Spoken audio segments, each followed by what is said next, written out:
so much for joining us here in Chicago in the East Garfield Park neighborhood at West Carroll Open Studios. We had a fabulous artist opening weekend, and thank you so much for joining us. You can view our collective work on Facebook at West Carroll Open Studio Events or westcarrollopenstudios.com.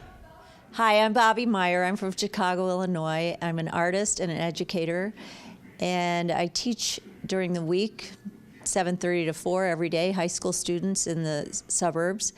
And on the weekends, I'm typically in my studio making work.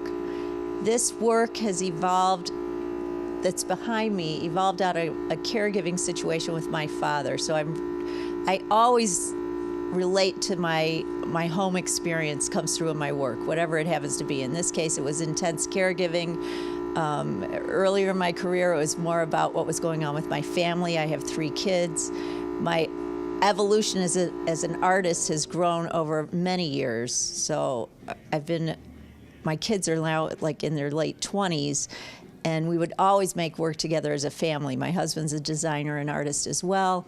And so that inspiration has come through into my work. I'm working now primarily with mixed media, materials such as found objects that came out of my mother's jewelry box, or stuffed type fibrous materials that end up looking bodily. That's intentional. Gel medium transfers, these photography-based materials also integrate into my work.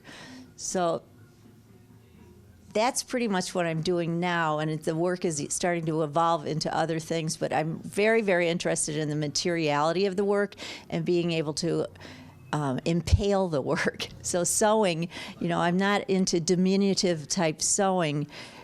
I'm more interested in the fact that the sewing is a way of being aggressive and binding and constricting and working out oftentimes my own personal emotions within the work. So a piece like this, I had been working on this previous piece, and then I also started working on an additional piece where I was taking these ropes of velvet and stuffing them, and this tying and constricting became very important.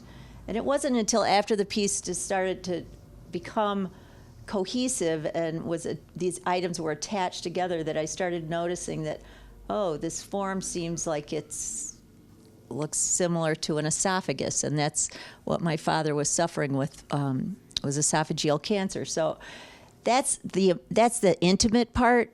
I don't know that I would want my viewer to necessarily know that, although I'm sharing that with you now, so I guess I do. Also the small areas with wax, wire, so many different materials all embedded together. So my work feels very much like collage. I'm working with collages traditionally in 2 dimensions, and this work has become more of a relief situation where it's coming off the wall, it's becoming 3-dimensional. I'm working with a variety of materials and pushing them to push them out into the environment, and then also working with this kind of back and forth between in and out. And disguising what the original material was, either through the use of, covering with paint or wax, or covering with lace. I really don't want the viewer to understand exactly what the original armature was, what the underlying structure was, and to be able to come back to this and think, what is that, and be curious. And think sometimes this piece in particular feels a little Gothic to me, almost Victorian, and they've been compared to masks or hats or all of those things, which is fine with me. As an artist, I'm not thinking in those particular terms, although I think the viewer they may go to that place, and that's perfectly fine. I've been really interested in these bulbous organic forms, and in this particular piece, I had made several sculptures. This little piece, this small piece, they were all discrete sculptures, and then I attached them together within this uniform piece. And I don't know, they're almost like small fetuses. They're a little bit gross. And that's part of what I'm looking for, kind of that ick factor that's part of my work. It's kind of that the comparison between something that's beautiful and lacy and something that's not, and it's a little bit disturbing. So I also make installations. I take my work and I try to remove it from the constriction that was present in the pieces we were just looking at that were relief discrete sculptures. So this work is meant to live in a space for a short time and then be photographed and move on. Maybe I'll incorporate it into other work. But I'm taking these bulbous shapes that I was working with in my smaller sculptures and morphing them into these, I don't know, almost like a birthing type of process or something. The viewer can bring their own mind to it, and that's what I'm hoping they'll do. I'm hoping they're not shy, and if they see something that looks a little bit naughty, that they're okay with that. Or maybe they're not okay with it, but if they see something naughty, that's fine with me. I'm also really interested in the history of painting as it evolves. It's incorporated in like this fiber-based work and the painted work are living together in the same space. So the work incorporates this gesture of my hand through a painted format and also in this sewn aspect of the work. So there's this, like, I don't know, growth, things are protruding, things are being pushed back, which is also happening in my smaller sculptures, but in this case, it engages the entire wall. So it may include a small piece that comes down to the bottom, you know, to get the viewer to move and see even, I haven't decided quite yet, but these smaller three-dimensional sculptures could even work within the overall installation.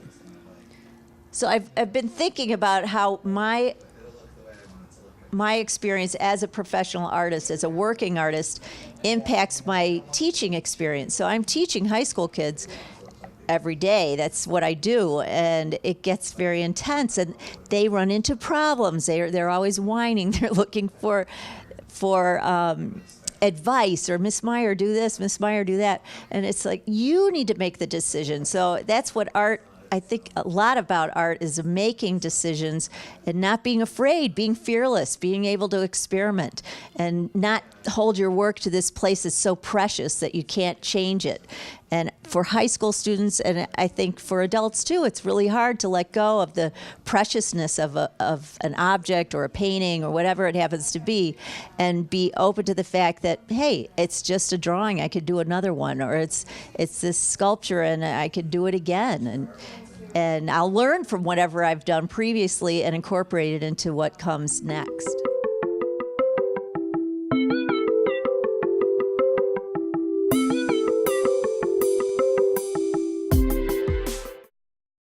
Roll, tumble, jump, and dance with the stars here at Castle Dance and Gymnastics. From 16 months to adults, Castle offers a safe and friendly atmosphere. Located at 1180 Devon Drive, their number is 231-798-8418. Or find them at castlegymdance.com.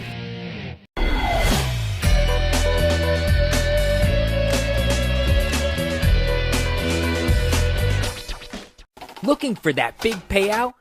Then get to the Coin Zone. We pay you top dollar for your collectible coins. Think you can get that at any gold buyer? Think again. Coin Zone is family owned and operated with a combined industry experience of over 60 years. We know the true value of your coins and give fair market price. We buy, sell, and trade gold, silver, platinum, collectible coins, and jewelry. And for you coin lovers, we have a huge selection to choose from. Coin Zone. When in doubt, check us out. How do you keep active? I run, I rollerblade, I ride my bike. How about in the wintertime? Winter?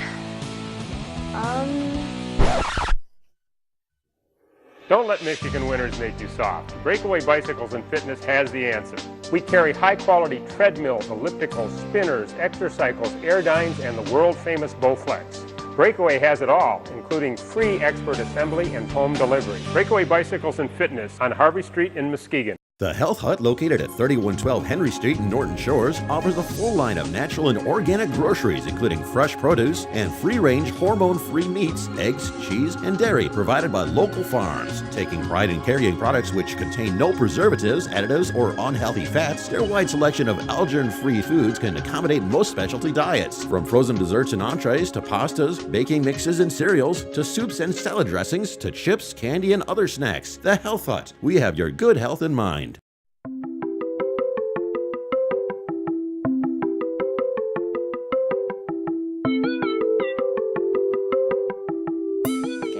I'm Magali Guérin. I'm originally from Montreal, Canada. I've been in Chicago for about 4.5 years. I came to do my master's in painting at SAIC, School of the Art Institute of Chicago. And I graduated in 2011, and I've been teaching painting and drawing at Gary, Indiana, at IUN, Indiana University Northwest since then. So my practice is mainly a painting practice, and for the past year I've been working sort of exclusively with just one shape that I sort of repeat over and over again and try to sort of focus on the subtleties of change. Like you have a sample of it. There's about 30 of them that I've done in the past year. So it's a shape that doesn't exist in, it's an abstract shape. It's coming from a chair originally, like one of those butterfly chair that I sort of looked at and abstracted, and then sort of took from the sketch that I made and start to sort of give it life by repeating it over and over again.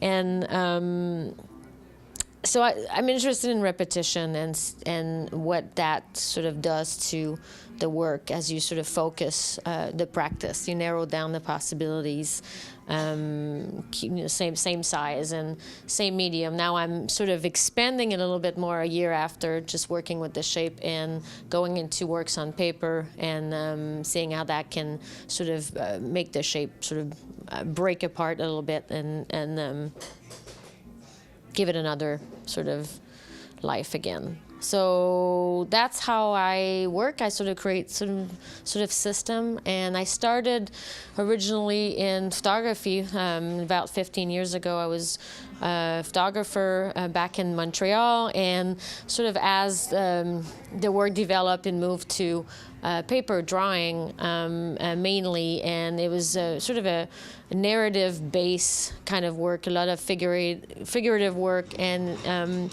started to abstract the composition around the figure. And I know after working for a few years, you start to get rid of some of the elements as you become interested in something else. And then I noticed that I was less interested in the figure and more into the sort of the abstract environment around them. And then one thing led to another, and now I'm just sort of using shape to represent perhaps figure or however you want to see it, and hopefully bring in some kind of psychological content in the work. So that's in a nutshell. Okay, so it's all part of, again, this one shape that I call the hat shape. And it's kind of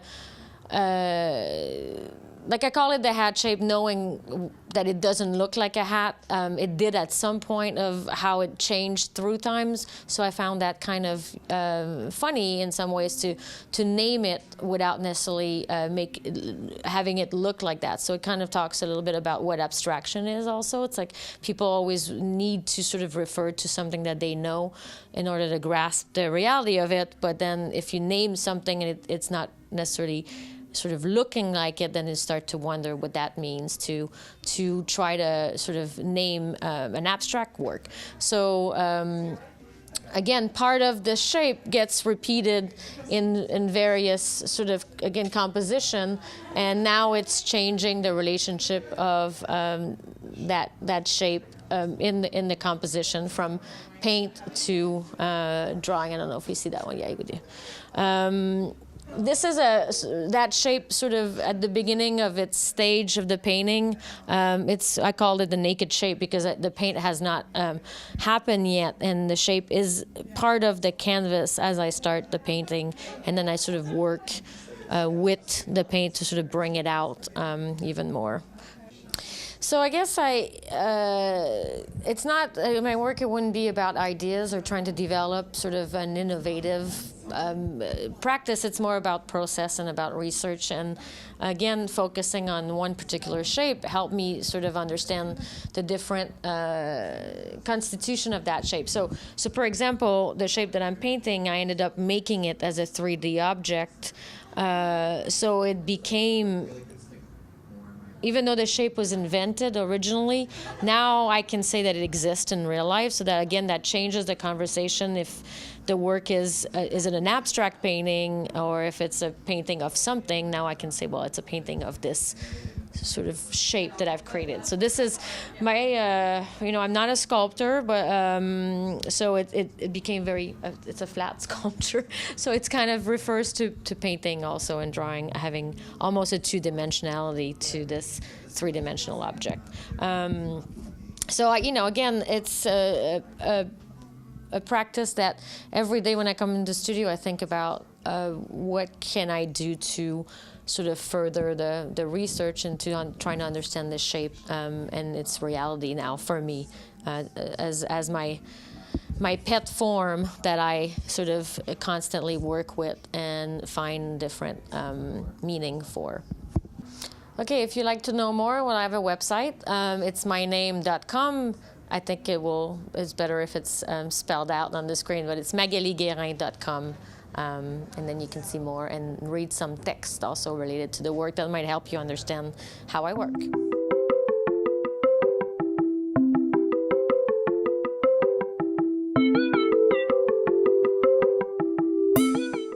Exhaust specialties, from trucks and cars to street rods and Model Ts, both foreign and domestic. Exhaust specialties now includes brakes, shocks, suspension work, and minor engine repair. They use only heavy gauge stainless and aluminum pipe. They also feature custom tools as well as a selection of lubes, oils, and filters and other auto parts. Exhaust Specialties is located at 5401 Apple Avenue in Muskegon. Culver's Concrete Mixers, the creamiest way to eat a Reese's peanut butter cup. We put as much care into our fresh frozen custard as Reese's puts into its peanut butter cups. Not only do we use family farm fresh dairy, we also use the best vanilla and cocoa beans. Handcrafting each concrete mixer, it creates a perfect blend. Which brings us back to this, the creamiest way to eat a Reese's. Put the spoon in straight and tall, you've got a perfect concrete mixer. Welcome to Delicious. Benson's Drug Company, the home of Benson's Bottom Paint. Offering an expanded grocery selection, Medicare billing, and diabetes management and education. Benson's now features a Kodak machine, which allows customers to edit, copy, and develop their own photos.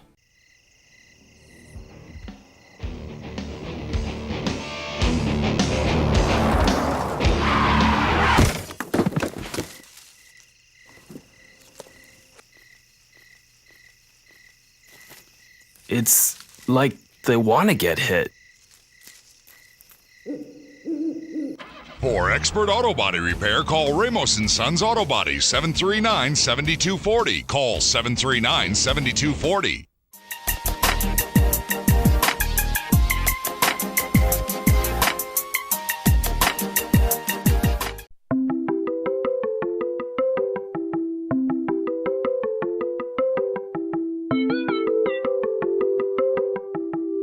Hi, my name is Ariel Mark. I'm an artist based in Chicago. My work is acrylic on acetate. It's captured between two pieces of acetate.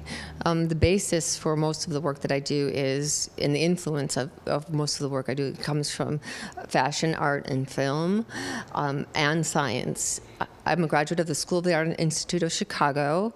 The process I use to create these paintings is very unique. I work open with clear acetate on the floor typically, and I drip and pour paint on the acetate and use small brushes. I work in reverse. So I put the pieces together and pull them apart and use several different types of brushes and brush strokes as well as pouring paint to result in this finished product. Each one is unique. They have their own essence to them, their own name. This one particular is entitled Marie Antoinette in the Garden of Versailles, and it was actually inspired by Sofia Coppola's movie Marie Antoinette that Kirsten Dunst starred in. And it was a candy-colored color she used in all the costumes and in the film itself that really inspired me to actually create this work of art. I resolved them on both sides typically. So the other side of this film is called this particular painting is called John Lennon, and his image just sort of appeared in there as I was finishing the painting. It's a unique process, unique to me, and they're magnetically mounted to hang as if they're floating on the wall, appear floating in space actually. There's a reference to history and physics and actually science and physics to my work as well. It's based on Einstein's theory of relativity and gravity being a force that holds us in place on the Earth. So I was experimenting one night with my art in terms of what would that be like to capture a universe or capture something that's compressing something and creating something that's compressed or held in place. And I just saw the movie with George Clooney and Sandra Bullock, Gravity, and it was sort of really fascinating to see them floating around and the way the director did that particular movie, and then the whole theory behind us being on this planet and being held in place to do what we do and live our lives the way we live our lives. So the work is like capturing that in a still form, and it's a really exciting process for me.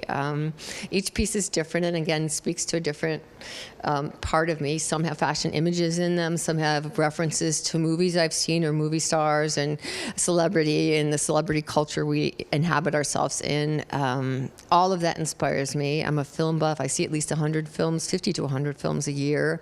And I'm very interested in fashion art and film. In this particular series, it was the scale that interested me more. I'm interested in different shapes and a newer look for art. They're very modern. They're very slick and finish and feel. Again, the magnetic mounts allows them to float again, appear as if they're floating on the wall. And they're very, very, very modern, very contemporary in look and feel. I polished the surface back up to a really high gloss finish once the paint is dry. It has a film cell feel or a photographic Cibachrome film cell feel to it when it's finished. They're reflective, so you can see your reflection in it as you're looking at them as well, and they're beautifully when they're lit from behind. I have installations that I've done where I've done colored lights mirrored behind them, and the painting changes dramatically with the difference in color of light. They're very special pieces. They do tend to capture like a galactic feel to it, but there's a lot of imagery that shows up on a minute scale. So from a distance, they're intriguing, but when up close, more is to be discovered in each and every one of them. This piece is entitled Dark Knight Rises, named after the film, the recent Batman movie. And the promo piece came out after I actually created this piece, and it was very similar in tone and feel with Batman coming out of the light. And in this case, it was a little different. The next series is a double series. It's called Bloodline and Twilight's Kiss. It has a really gothic feel to it. There's an image of Albert Einstein in the upper piece, and in the lower piece there's an image of a couple kissing and some animal images as well, also named after the movie Twilight. It was created based on that. And then this piece here is sort of a mimic of a Tiffany glass stained window. So it's called actually Breakfast at Tiffany's. This piece is called Stars in Her Eyes. As I said before, most of the pieces are resolved on both sides. The other side is called Pit Stop Monaco, and it's a racing scene. Again, this one is inspired about like a goddess rising out of the clouds and the strength of women in the 21st century. So I was very inspired by wanting to do a piece that would reflect that women, it's a woman's century for art. This is a water scene, obviously, and a sky. It's called Honeyfits. It's named after the Kennedy yacht. The other side of this particular painting is a cityscape. I was inspired by recently meeting someone who was a part of installing the art on the refurbished Honeyfits yacht that's now available for people to actually see. It became available this summer. They did a total refurbishing of it. So as I was working on this piece and I researched the history of the Honeyfitz yacht and look at some footage of the Kennedy family, I was inspired to title this piece that. I was initially going to put a boat in the scene, but I decided not to and just leave the water and the sky. And the other side is a very complicated cityscape. It looks like New York City, or actually could be any city. It could be Chicago, it could be Dubai, but it's very much a water and architectural scene. The smaller scale of these pieces I love too. They have a really very rich quality to them on a small scale, and I can only reference that to, although my work is not Renaissance-like, is when I first saw the Mona Lisa. I always envisioned it being a huge work of art when I was a little girl, and I ran through the Louvre trying to find the painting, and when I came upon it, it was so small, and I just couldn't believe how much power was in a piece like that. So in my smaller pieces, I really attempt to bring that kind of dynamism to the piece, that kind of life to the piece. This piece is titled Jean-Michel Basquiat Lives and Dies in New York. This one evidently represents his life and the liveliness and the color he brought to art and the richness he brought to the artistic world, along with his partnership with Andy Warhol during that time period, and then the sudden death of him and early death of him and the tragic loss of him at the period of time. And this reflects both his life and his death. And he's inspired me on several other paintings I've done and actually sold to collectors already. The paintings would be to the left here. The smaller piece to the left is titled Willow Smith, and it's named after actually Will Smith's daughter. She's just recently become a little pop star artist. And when I created it, I saw this image of her, and then I saw an image of her newly styled hair when she first became a singer, and it just the piece reminded me of her, this image. So I just stuck with it, and then I did the scale of those pieces, and it's very lyrical. And it's a very small piece, but very powerful. As I said, my name is Ariel Mark. You can reach me at arielmarkstudio.com. My website is arielmarkstudio.com, and my Facebook page is Facebook at Ariel Mark Studio.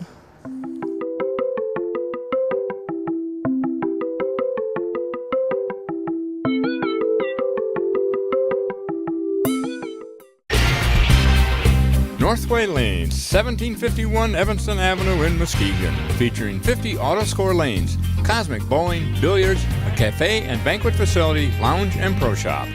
Looking for somewhere to hold your child's next birthday party?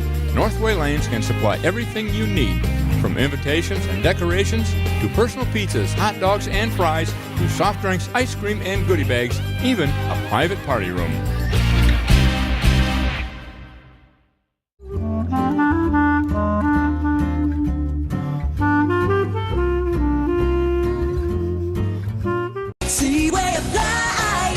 Seaway Appliance is an established name in the community because we offer what the other guys don't. We have a great selection of appliances and high-definition televisions, and we also offer professional delivery and installation. And at Seaway Appliance, we have our own service departments. Seaway Appliance, your hometown brand source store. It's competitive low prices and amazing deals. And thank you for the business. Seaway Appliance on Henry Street in Muskegon. Sprague's Auto Parts offers used parts at big savings. Engines, transmissions, radiators, starters, windows, doors, fenders, tail lights, seats, you pull it. For more information, call 231-726-2988. Sprague's Auto Parts, 81 South Getty Street, Muskegon. With over 50 years of combined experience, the mechanics at Norton Small Engine Repair will keep you running right. leaf blowers, Snow blowers, parts and service. And when it comes to buying new, think steel. At Norton Small Engine Repair, quality service is your guarantee.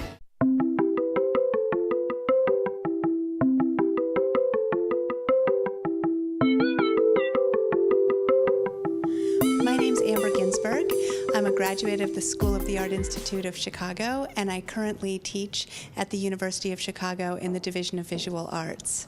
I've been in the 3200 West Carroll building. This, I believe, is my third year. And my studio is very much a working site and a working space. I'm a research-based installation artist that works in a variety of historical narratives. I have an artistic practice that follows a story through materials, and the story sort of drives the outcome of the work. So I often have no idea what I'll be doing next, and I'll try to give some examples of that. One of my professors at the School of the Art Institute of Chicago gave me a rather obscure article on the Mark V dummy terracotta test bomb. These were forms that were commissioned by the U.S. government for architectural terracotta companies across America to make these lovely amphora forms that you see hanging. And these forms were used prior and during World War I as dummy test bombs. They were filled with house flour, and pilots would take them up in planes over Utah, Nevada, and New Mexico, and there'd be targets, and they'd lean out over the plane, drop one, and try to hit a target. And it was this moment of material, imagining basically a flower pot filled with house flour, leaving this remarkable white spot on the landscape.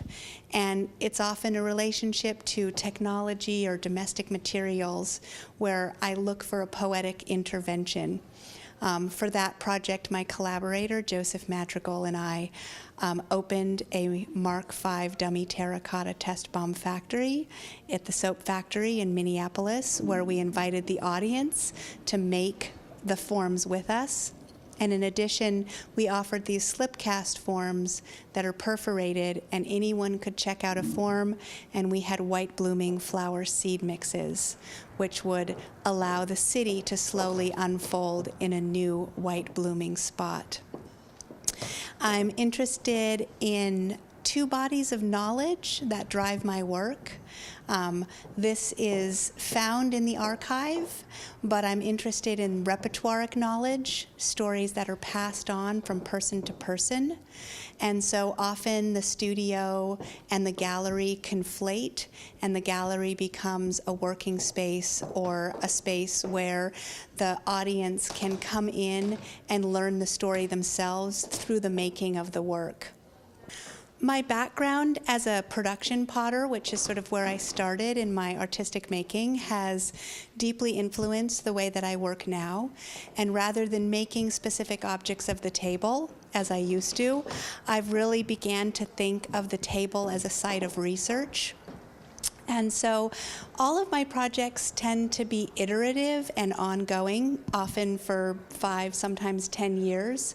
And so transforming from a person who made plates, I've been doing a series of work that I call Past, Present, Perfect, which is looking at the table as a position, as an object that's in flux.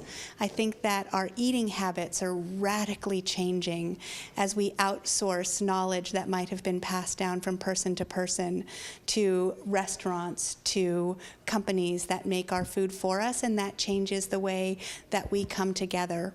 And so in this project, I've been slicing into plates, I've been doing drawings of capturing the actions of very formal 4- and 5-course meals.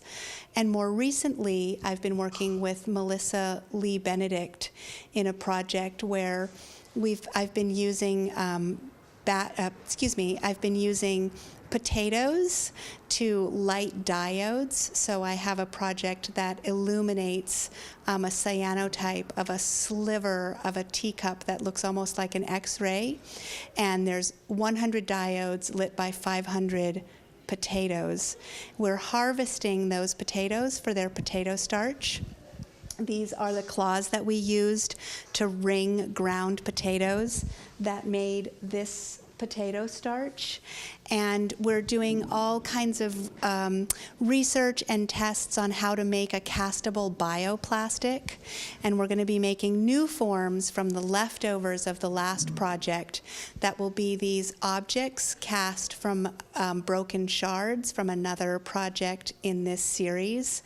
And then there'll be these bioplastic domes lit by potatoes that will then be processed and made into more of these structures. So all of the projects evolve, and I get to learn new materials and get to rethink whatever notion I'm investigating, and in this case, it's the notion of the table. I began looking at the architecture of the plate when I was in graduate school, and I did a collaborative MFA with two other women artists, Leah Rousset and Carla Duarte, and we were looking for a way to understand the intimacy of the materials around us. And I think that my background as a production potter is very connected to that curiosity in intimacy and material and use, because if you're designing a cup, the cup is entering the space between the inside and the outside of your body.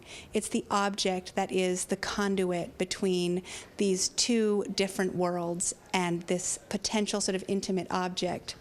And so that provided me with the kind of questioning into the materials that we would use every day. So I often take something very basic or very comfortable like a plate and ask what other thing can be made from that. And so from those questions, we began together slicing dishware.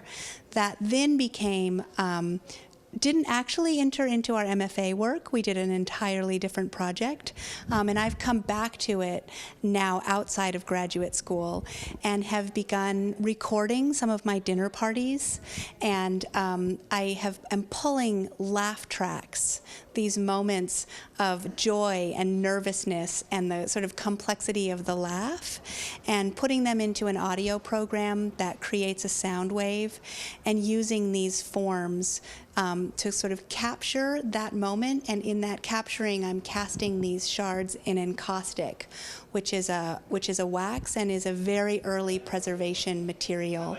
And in addition, I've been also making these parenthetical drawings where I'm taking these plates and almost looking at them as bones or language and casting them literally as parentheses in space.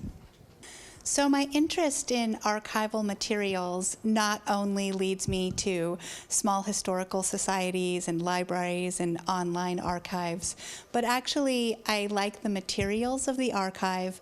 And there was a library in Champaign-Urbana from a college, Parkland College, and they were decommissioning their entire microfilm collection.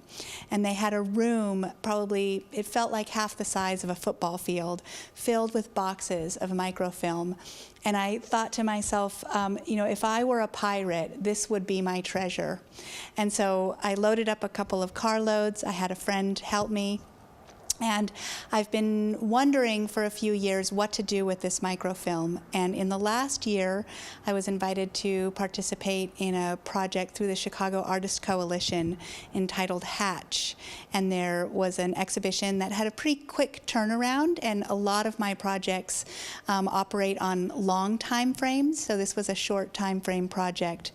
And so out came the microfilm, and I invited one of my collaborators, Leah Rousset, and we constructed a chandelier roughly 9 feet by 12 feet high that just barely touched the ground, and all of this microfilm was looped in concentric rings. And we decided to not light the chandelier.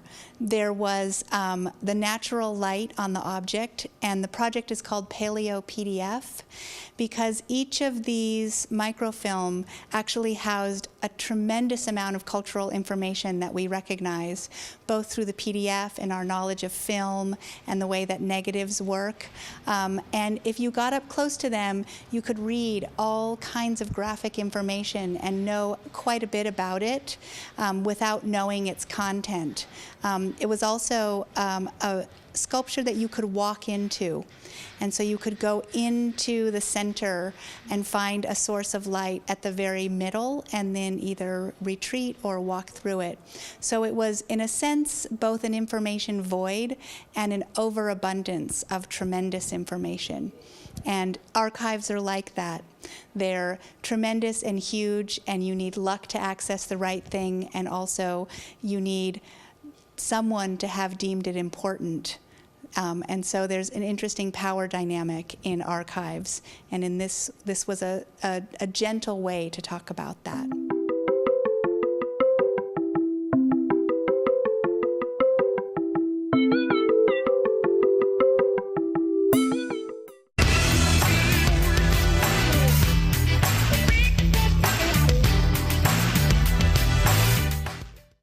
Why Not Embroidery, located at 200 Holton Road in North Muskegon, specializing in custom embroidery and screen printing for schools, churches, corporate and fundraising events, family reunions, whatever the need or occasion.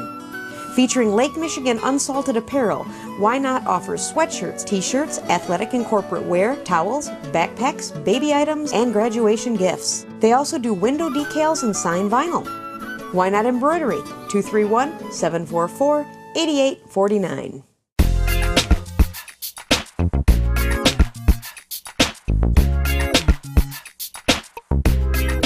For nearly 9 years, West Michigan Driving Academy has been providing Muskegon County with complete, comprehensive driver's education. Students spend time both in the classroom and on the road in a state-approved driver's education vehicle with state-certified instructors. West Michigan Driving Academy is the only school in Muskegon that offers both day and evening classes throughout the summer. Accident-free with 150 years of combined experience, you will drive safe at West Michigan Driving Academy.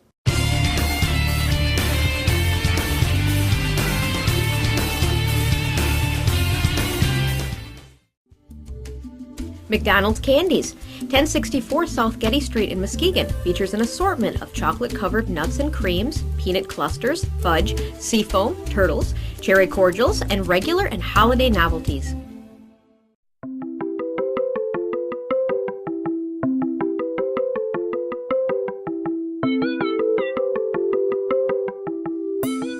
My name is Mawish Chishti. I was born in Pakistan but raised in Saudi Arabia. During my undergraduate period, I moved back home to Lahore, where I studied miniature painting. This genre is a tradition of Mughal, Indian, and Persian style of painting in gouache. And I've been trying to understand and use the material and push it to its limits.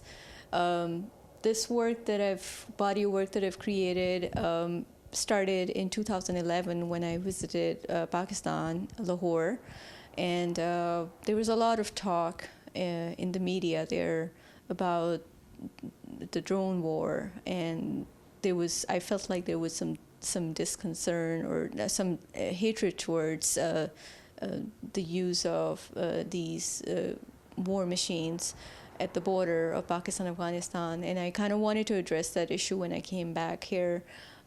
It also made me realize about my position as a Pakistani-born American artist living in America, and I felt like I had to address this issue in my work, and I've always been interested in the Pakistani tradition of truck art. It's a very folk tradition of painting vibrant, colorful imagery on trucks. And I wanted to incorporate the silhouettes of drones with my own iconography, and as a result, this body of work was produced. Most of these paintings, I started off with preparing the surface, where I started off with tea staining the paper in multiple layers of this tea stain, and then I go into using gouache as my medium to create these intricate patterns. The style that I'm working in requires me to use these materials that are handmade. The paint itself is handmade, and so is the brush made out of squirrel tail hair. And this painting here is of a stealth drone, again using gouache and intricate pattern repetition of patterns, which is very much like the Islamic Mughal architectural style of painting. So that's where my inspiration's coming from for these pieces. These are more of my recent pieces. I've been thinking more about the kind of iconography that I'm using as visuals for these pieces. And my father passed away in 2011. I went back home, and at the same time, I inherited his stamp collection. And I've been looking at those stamps that he was collecting in early 60s, 50s, 70s, and some of those stamps are so regional. They're about the partitioning. It's about India, Pakistan, Bangladesh, and Iran, and it's something about that cultural iconography is something that really fascinates me. And at the same time, I'm trying to bring out some of those, some of the elements that suggest some sort of violence within these pretty pieces. Something like this is also derived from those stamps. All the images and icons are have been selected and used as I've been picking the color schemes, looking at the truck art again, going back to my original reference, but bringing in something new to that. Is there anything else in particular about Right. this? There is, of course. I'm of course not talking about everything, but No, that's okay. After I created the stealth piece, it kind of seemed more of a natural choice to make these paintings a little bit more sculptural, and the shape derived from that was something that just kind of naturally happened. And the technique underneath the painting itself is our photo transferred images from my hometown, the architecture of my hometown. So I kind of wanted to bring to life and have the drone kind of be in that environment, and in a very subtle way kind of hint on what's happening these days. So it's a photo transfer image on birch plywood with tea and coffee stain and gouache on top with a layer of sealant. I feel like this work helps me when I'm painting and I'm getting involved in this process of creating these paintings and spend so many hours working on these. It makes me put myself in a place where I understand what's going on around me and who I am, where I come from, and where I'm at this moment. Hi, this is Ariel Mark again. I just want to thank you for joining us at West Carroll Open Studios in Chicago. We had a fabulous end to Chicago Artists Month, and thank you for coming. You can view our collective work on Facebook at West Carroll Open Studio Events and or at arielmarkstudio.com.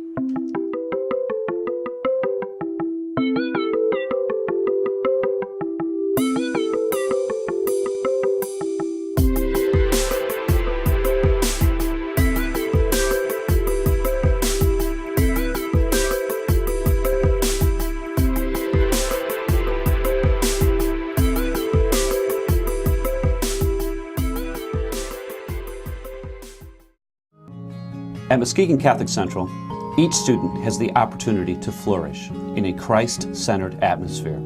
Our school has a way of life that seeks God's presence in every class and every program we offer.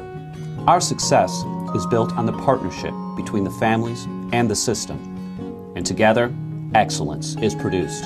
Our size allows for opportunities for all to explore and be successful at the many aspects of our academic, fine art, and athletic programs.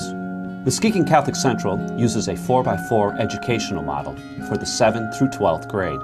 which will ensure that students get individual attention to determine their optimal pace, utilizing one-to-one technology.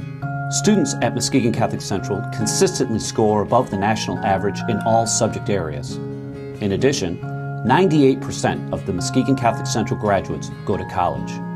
From day one, the mission of Muskegon Catholic Central is to enrich each student's spirit, mind, and body.